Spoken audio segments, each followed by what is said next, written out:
مجمع الأندلس التعليمي، تعلم عصري ملهم بهوية وطنية وقيم إسلامية.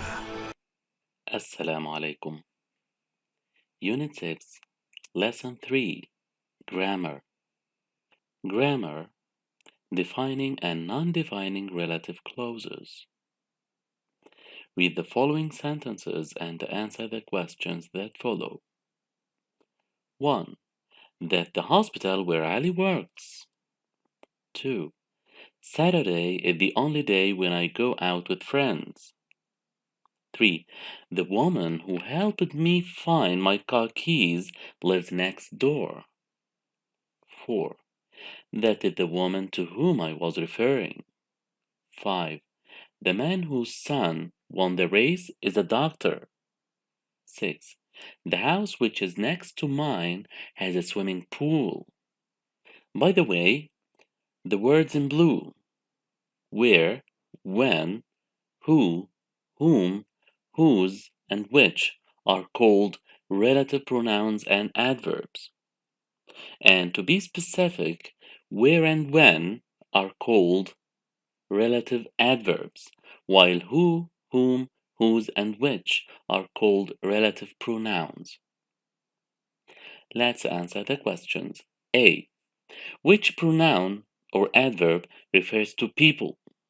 In which sentence? Look here at number 3. You can find the word woman preceding the pronoun who. And also in number 4, there's the word woman again preceding the pronoun whom. So number 3 and 4 refer to people. B. Which pronoun or adverb refers to a place? If you look at number 1, that's the hospital where Ali works. Hospital is a place. C. Which pronoun or adverb refers to time? If you look at number 2, Saturday is the only day when I go out with friends. The word day here refers to time and is followed by the adverb when. D. Which pronoun or adverb refers to a thing or an idea?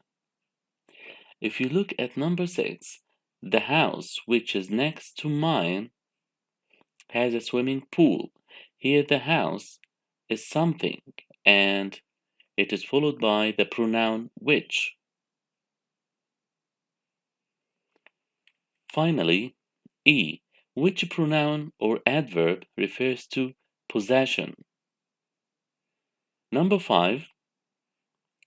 The man whose son won the race is a doctor.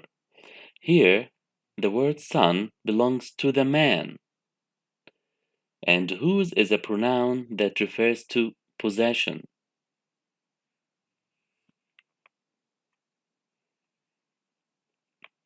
Activity B. Read the sentences below and answer the questions that follow. Pulitzer Prizes, which are awards for achievements in journalism, literature, and music, are awarded every year in April. B. Habits which are considered good for our health include working out and getting a good night's sleep. C. The reasons which he gave for quitting his job didn't make sense. D. Hamad offered to help me with my project, which was very nice of him. Number 1. In which sentence or sentences does the relative clause provide information which is needed to understand the sentence? السؤال الأول يعني في أي الجمل السابقة أعطت جمل الوصل معلومات ضرورية لفهم الجملة. Let's look back again to the 4 sentences. You can find that in sentences B and C. Habits which are considered good for our health. Habits which are considered good for our health. The relative clause here is which are considered good for our health. If I ask you, what habits are you talking about? You must say and you must define these habits as the habits which are considered good for our health. أي العادات تقصد؟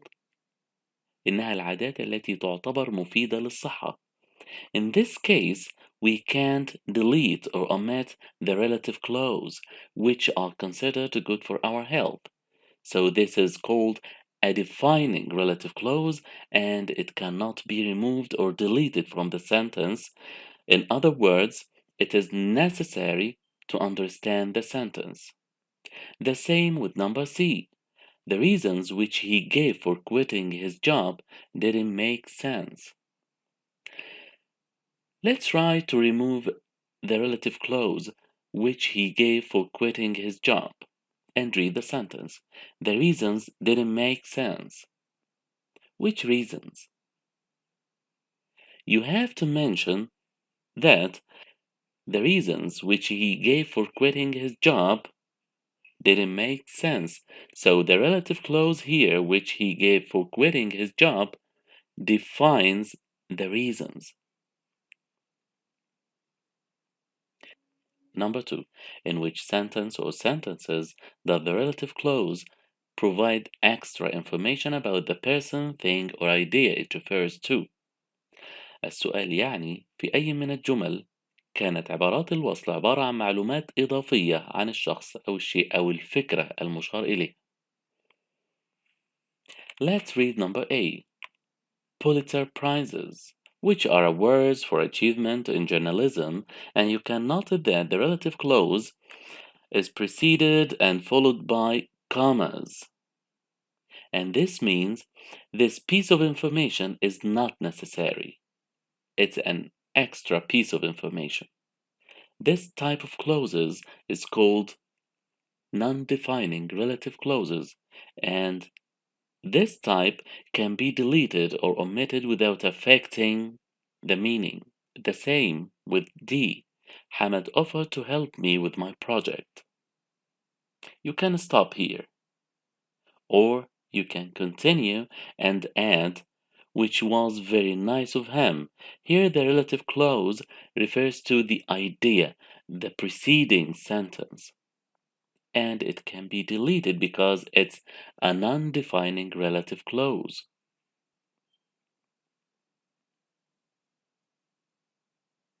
Number 3. How is this indicated by the punctuation? As we mentioned before, in sentences A and D, the relative clauses are separated by commas, which set them apart from the main clause.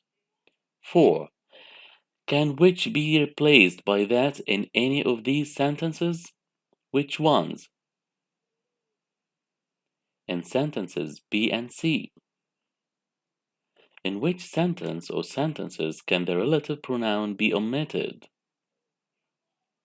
In sentence C. In which sentence or sentences does the relative pronoun refer to the whole preceding clause?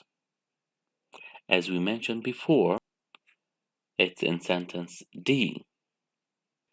Activity C. Complete the sentences with who, whom, which, whose, when, or where. In which sentences can that replace the relative pronoun? In which of them can the relative pronoun be omitted? Let's start with number 1. Our modern day lifestyle space leaves us with little or no spare time, has a negative effect on our health. Here I'm commenting on the previous clause as a whole. So when you comment or when you give some extra information about a sentence or a clause, we use which. Number 2, there are those space believe that social networking sites have a positive impact on people's social lives. Those refers to people, and with people we use the pronoun who, and here who can be replaced with that. Number 3. There was a time, space, I enjoyed staying indoors, but now I like being outdoors. In this sentence, we are talking about time, and with time, we use the adverb when. Number 4. I don't like people, space, mood changes from one moment to the next. Whose mood are you talking about? It's the people's mood. So here we are talking about possession because this mood belongs to people. So you have to use whose. Number 5. The restaurant, space, I worked before getting married is owned by an old woman. The restaurant is a place, so you should use where. Number 6. The people, space, I trust to give me good advice are usually family members. You are talking about people. So you can use the pronoun who. And here, who can be replaced with that. And because people here is an object, also you can use the pronoun whom. 7. The house in we lived when I was young is now my sister's. The house is a place. Yes, but here we can't use where because you cannot use where if it is preceded by a preposition. In this sentence, we should use which. 8. Carol, space, husband is Spanish, has just been offered a job in Australia. We are talking about the husband of Carol, so you should use the pronoun whose. Number 9. The film I watched last night was depressing. The film is something, so the correct pronoun is which. Thank you very much. See you again.